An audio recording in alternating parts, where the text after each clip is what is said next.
ஓம் நம சிவாய சிவாய நமக. நான் அனைவருக்கும் வணக்கம். இன்னைக்கு இந்த பதிவில் நான் எதை பற்றி பேச போகிறேன் அப்படின்னா, இறையருள் பெற்ற ஜாதகம் எது அப்படின்னு நான் பேச போகிறேன். அதாவது ஒருத்தருக்கு நம்மளோட ஒவ்வொரு மனித பிறப்புக்குமே இறைவனோட அருள் இருக்கா இல்லையா அப்படிங்கிறத ஜாதக ரீதியாக நம்ம பார்க்கலாம். ஒரு சிலர் கோயிலுக்கு போயிட்டே இருக்கோம், ஆனால் எந்த பிரயோஜனம் இல்லை, வழிபாடு பண்ணிகிட்டே இருக்கோம், ஆனால் இறைவன் எங்களுக்கு வரம் கொடுக்கல அப்படியெல்லாம் சொல்கிறாங்க இல்லைங்களா. அவங்களுக்கு அதில் திருப்தி இல்லை அப்படிங்கிறாங்க. ஸோ அதை பற்றி நான் தெளிவாக இன்றைக்கி நான் பேச போகிறேன்.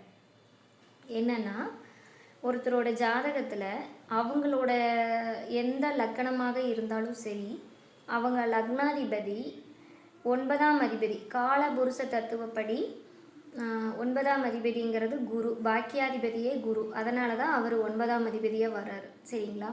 ஸோ அந்த குரு ஒருத்தரோட லக்னாதிபதியோட சேர்ந்து கர்மகாரகனான சனி பகவான், நீதிக்காரகன் சனி பகவான், அந்த சனி பகவானும் ஆன்மீக கிரகம் அப்படின்னு சொல்கிறது பார்த்திங்கன்னா கேது பகவான், அந்த கேதுவும் சனி கேது குரு 3 கிரகங்களும் ஒருவரோட லக்னாதிபதியை பார்க்கிறதோ லக்னாதிபதியுடன் இருக்கிறதோ தொடர்பில் இருக்குது அப்படின்னா, அந்த மனிதர் வாழ்நாளில் பிறந்ததிலிருந்து கடைசி நாள் வரைக்கும் இறைவன் பின்னாடியே தான் போவார்.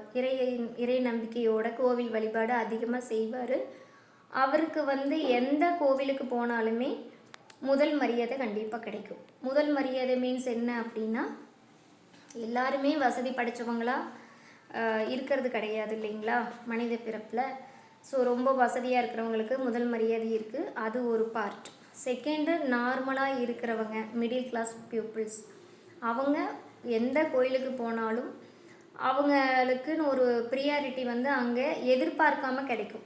இறையருள் பெற்ற ஜாதகம் எல்லாத்துக்குமே போன உடனே யாராவது ஒருத்தர் மூலமாக அந்த இறைவன் அவங்கள முன்னாடி வர வைப்பார். முன்னாடி நின்று இறைவனை பார்த்து தரிசிக்கிறது, நல்லவங்களோட ஆசீர்வாதம், குருமார்களோட ஆசீர்வாதம் கிடைக்கிறது, இந்த மாதிரியெல்லாம் ஒரு வாய்ப்பு கிடைக்குதுன்னா அவங்களுக்கு சின்ன வயசுலேருந்தே கிடைக்கும்.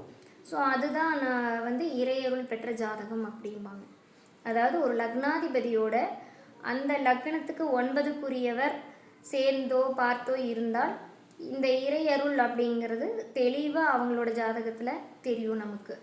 ஸோ இறையருள் பெற்றவங்க வாழ்க்கையில் எவ்வளவு கஷ்டப்பட்டாலும் கடைசியில் ஒரு நாள் நல்ல நிலைமைக்கு வந்துடுவாங்க. இறைவன் எப்பொழுதுமே அவங்களுக்கு துணை இருப்பாங்க. இன்னொரு விஷயம், இந்த மாதிரி அமைப்புள்ளவங்க கோவில் பரிகாரம் வழிபாடு செய்கிறப்ப அவங்களுக்கு அது ஈஸியாக பலன் கொடுக்கும், பரிகாரம் பலிக்கும். பரிகாரம் ஒரு சிலருக்கு பலிக்காததுக்கு காரணம் இந்த அமைப்பு இல்லை அப்படிங்கிறது தான் உண்மை. ஸோ ஜாதகம் பார்க்குறப்ப பரிகாரம் செய்யலாமா வேண்டாமா அப்படிங்கிறதும் இந்த மாதிரி அமைப்பு இருக்கிறவங்களுக்கு தான் நம்ம சொல்லணும்.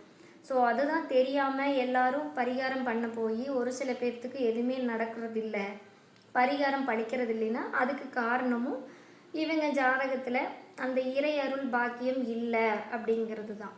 ஸோ உங்களோட ஜாதகத்திலையும் இறையருள் இருக்கா, நீங்கள் எந்த மாதிரி தெய்வங்களை வணங்கினா உங்களுக்கு இறைவன் அருள் தருவார், எந்த தெய்வம் உங்களுக்கு வசப்படும் அப்படிங்கிறதெல்லாம் உங்களோட தனிப்பட்ட ஜாதகத்தை பார்த்து நீங்களும் தெரிஞ்சுக்கலாம்.